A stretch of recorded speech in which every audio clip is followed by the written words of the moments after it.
Her name is Kim Yoo-jin, age 31. She was born in Pyongyang, North Korea. Kim's testimony is rare considering the numbers on North Korea. The CIA estimates that some 24 million people live in the communist country, and the best guess is about 2%, or 480,000, are Christians. Just a handful of them have escaped from the brutal regime and lived to tell their story.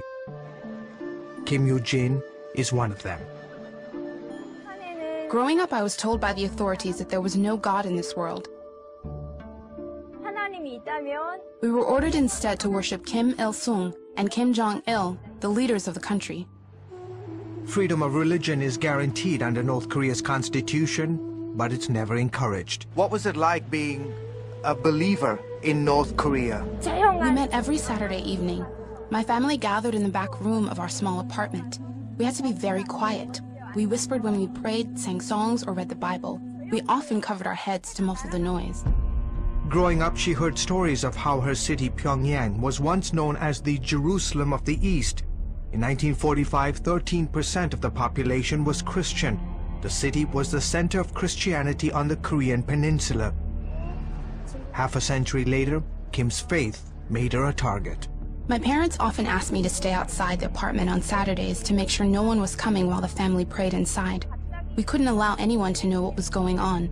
Over time, the meetings grew to include a few friends and extended family. We had one Bible in the house. My grandmother, who was a believer from the Japanese imperial times, had a Chinese Bible.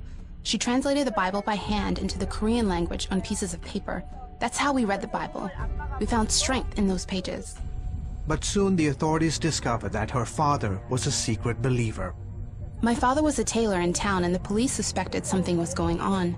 We believed they planted listening devices in his shop and on his clothes. In 1994, the authorities discovered that Miss Kim's father was operating an underground church in North Korea. So they raided the home, arrested him along with an uncle. Both men probably ended up in one of the 6 labor camps in North Korea. Do you remember that day? The day my father was arrested, I was at school, but I'll never forget that day. He hugged me before I left for school, and like every other day, he reminded me to be careful. Every morning at the breakfast table, he would tell us that one day the government will come and arrest us for being Christians. He warned us of the price we would someday pay for our faith. I remember him saying often that even if I face death, I will follow Jesus. Some 200,000 prisoners are being held in political prison camps in North Korea. An estimated 30,000 of them are Christians. The regime is routinely cited for human rights violations. Won Jae-chun is a professor of law in South Korea. They were treated as criminals, and especially like a terrorist, and they are prosecuted based on national security crime of North Korea. This video, obtained by CBN News, reportedly shows the execution of North Korean Christians.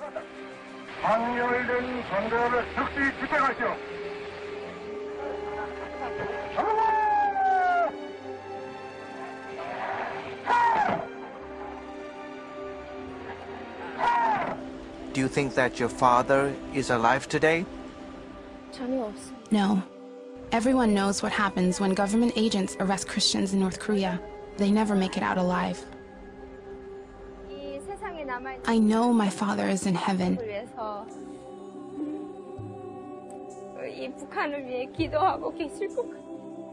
And he's praying for North Korea and my family.